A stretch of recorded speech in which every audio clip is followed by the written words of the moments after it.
Speaker sir, एक नया member, नहीं, स्पीकर सर, एक नया मेंबर, इतना सीनियर मेंबर नया बनाए सो सरकार के खिलाफ आवाज उठाए तो वो ये मांगा कि 10 साल पिछले sir, please please please please please please please please give me, no no no no mister please, mister Akbaruddin Owaisi, no definitely you will get mic, you can, no definitely you will get mic, you can put your argument. I'm not going to, no speaker sir, Akbaruddin Owaisi ji जितने बार बोले, जितने minute बोले, हम कुछ नहीं कहा, मगर ये कोई तरीका नहीं है स्पीकर सर।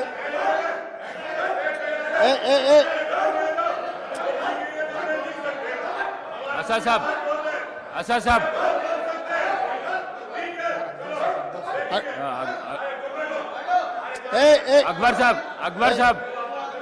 अकबर साहब, स्पीकर सर, बैठिए, आपको माइक देता हूं। स्पीकर सर, बैठिए।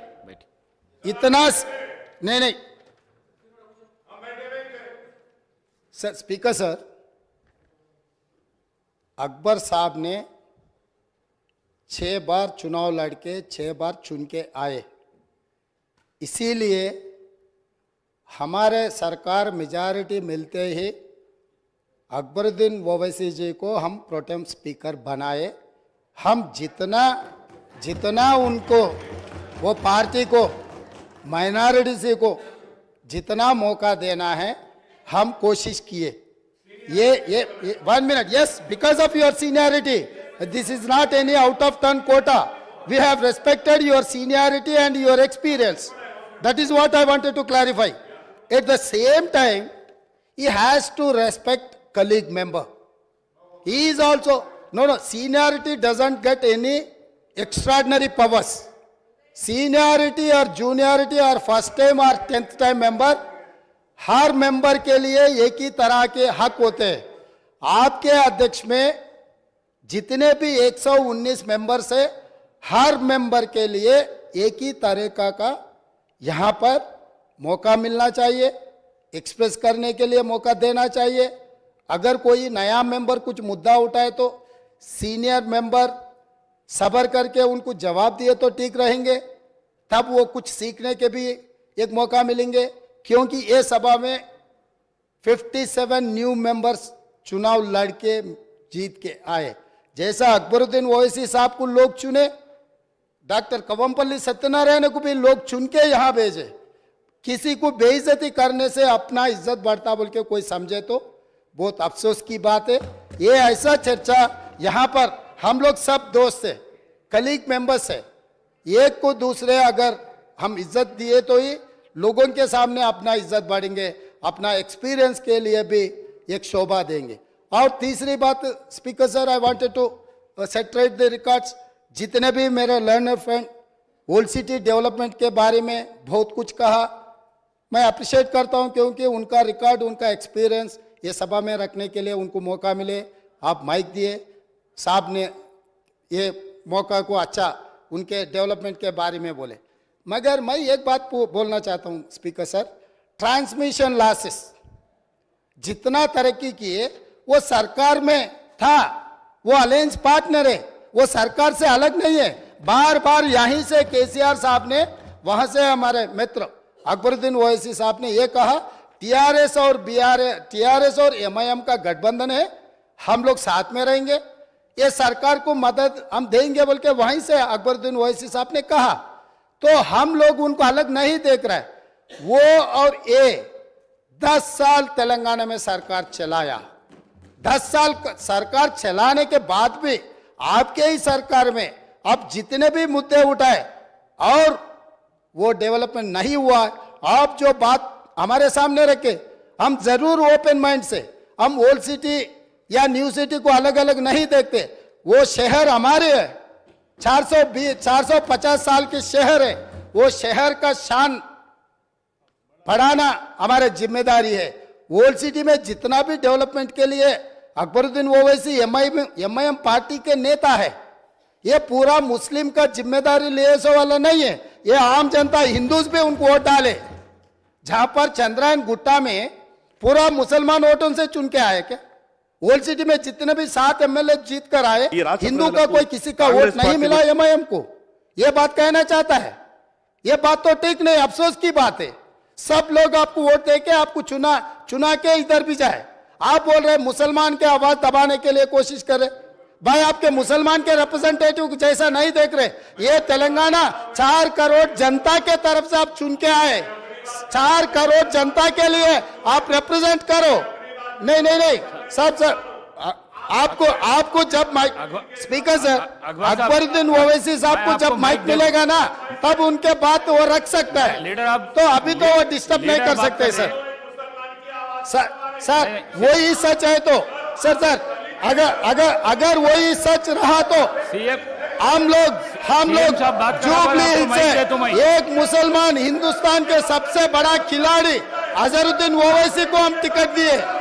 अजहरुद्दीन को हम टिकट दिए तो अजहरुद्दीन को हराने के लिए दूसरा मुसलमान को वहां चुनाव लड़वा के एक मुसलमान को हरा दिए।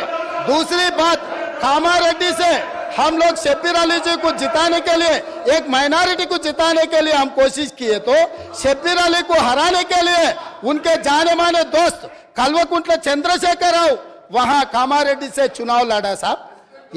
इन्हों अजहरुद्दीन को हरा देते एक मुसलमान को, इनके खास दोस्त कल्वकुंट्ला चंद्रशेखर राव कामारेड्डी में दूसरे मुसलमान को हराने के लिए कोशिश करते, मगर ये मुसलमान के हक के ठेकेदार कैसे बनेंगे सर? अभी रहा फाइनल। अकबर साहब आप डेफिनेटली आपको जो माइक मिलेगा तब बोलो। आप और ट्रांसमिशन लॉस के बारे में सीएम साहब बात करा, आप हाउस को आगे में रखो सर, आप बैठिए, आप हाउस को आगे में रखो सर। बाद में वो लोग जो बोल रहे हैं उनको बोलने दो। लीडर बात करते जब मैं माइक नहीं दे सकता हूँ। आप बैठिए सर बैठिए, मैं देता हूँ, अकबर साहब को देता हूँ। आप अकबर साहब को देता हूँ, बैठिए आप। स्पीकर सर अगर ये मामला आप बैठिए। हमारे दोस्त एमआईएम पार्टी अगर माइनॉरिटी एंगल में लेकर गए तो मेरा साथी डॉक्टर कवंपल्ली सत्यनारायण वो दलित है सर, दलितों को ऐसे अवमान नहीं कर सकता है, वो दलित है।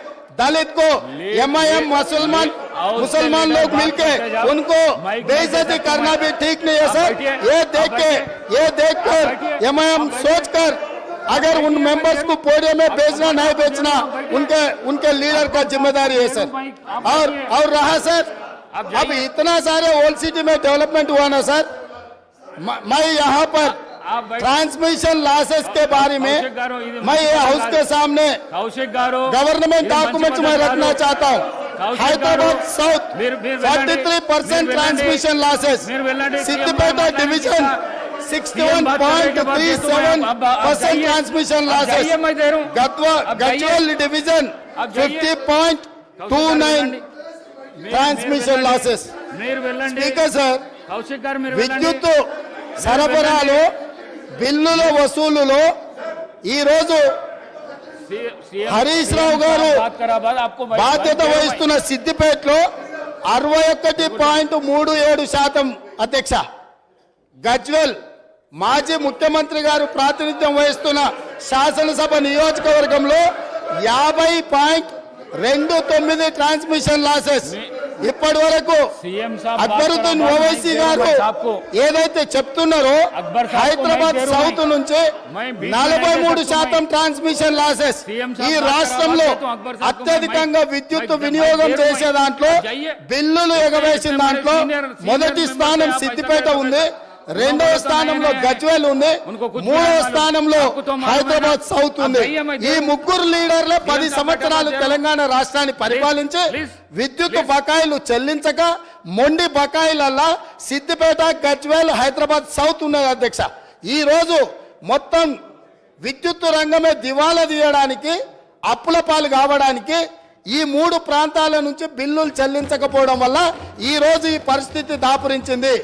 నేను ఇప్పుడు మీ ద్వారా సభ్యులను నేను అడుగుతున్నా అధ్యక్ష, ఇన్ని పెండింగ్ బకాయిలు ఉన్నాయి, ఇంత బాధ్యతతో మాట్లాడినా, ఇంత డేటా తీసుకొని మాట్లాడినా అక్బరుద్దీన్ ఓవైసీ గారు ఎస్ మా ప్రాంతాల నుంచి బిల్లు చెల్లింపుల్లో బకాయిలు ఉన్నాయి, నేను హరీష్ రావు గారు అదేవిధంగా చంద్రశేఖరరావు గారు బాధ్యత తీసుకొని ఈ బిల్లులు చెల్లిస్తామని ఎందుకు ముందుకు రాలేదు సార్? ఇది పద్ధతే సార్? అదేవిధంగా స్పీకర్ సార్ ఇన్ని విషయాలు మాట్లాడినప్పుడు అక్బరుద్దీన్ ఓవైసీ గారు అంతకంటే ముందు జగదీశ్వర్ రెడ్డి గారు మాట్లాడుతూ రాష్ట్రంలో ఎక్కడైనా విద్యుత్ కోతలు ఉన్నాయా, ఏ రైతులైనా రోడ్డు మీదకి వచ్చి ధర్నా చేసిండ్రా, ఏ రైతులైనా విద్యుత్ రావడం లేదని అడిగినరా అని చెప్పి మాజీ మంత్రి జగదీశ్వర్ రెడ్డి గారు మాట్లాడినరు. వారి సమాచారం కోసం నేను చెప్తున్నా స్పీకర్ సార్, కామారెడ్డి ఎక్కడి నుంచి అయితే కేసీఆర్ గారు గెలవాలని వెళ్ళిపోయి ఎన్నికల్లో పోటీ చేసిండో ఆ కామారెడ్డిలో సెప్టెంబర్ 1 తారీఖు నాడు కరెంటు సబ్ స్టేషన్లో